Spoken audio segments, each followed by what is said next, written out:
நான் ice cake இருக்குதாண்ணா? இருந்து பாருப்பா. இது ஒன்று பாரு. பொறுமையாக பார்த்து செலக்ட் பண்ணு.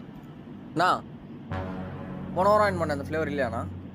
ஐ அது ஸ்டாக் கேலே ஆயிடுச்சுப்பா. அந்த க்ரீன் ஃப்ளேவர் தானே நல்லா இருந்துச்சு. ஓனர் வணக்கம் ஓனர். வாப்பா.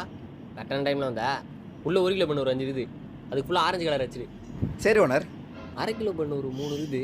அதுக்கு தான் நான் பண்ணுறதுன்னு தெரியல. ஓனர் நம்ம கிட்ட இப்போ புதுசாக டபுள் கலர் வந்திருக்கு, ட்ரை பண்ணுறீங்களா? அப்படியா? சரி அச்சு விட்ரு போ. Okay owner. நோ, யாருண்ணா அவரு? பெயிண்ட்ருப்பா. நோ, அவரு என்ன உள்ள போறாரு? தம்பி இதோ நீ பார்க்குற இந்த கேட்கலாம், அதெல்லாம் அவர் வச்சு பெயிண்ட் தான். நோ, அப்போ இதெல்லாம் வேற வேற ஃப்ளேவர் இல்லையா? தம்பி பண்ணுலாம் ஒன்று தான்ப்பா, கலர் தான் வேற. ஆமாம் நீ எதுவும் கலர் கேட்டியா? கிளிப்ஸ் தம்பி, அந்த கிளிப் பச்சை கலர் ஒன்று அடி. நோ நோ, வேணாம் வேணாம், எனக்கு வேணாம். தம்பி இருப்பா. இல்லை இல்லை, வேணாம் வேணாம், தம்பி வாங்கிப்பா. எனக்கு கேட்கவே வேணாம்.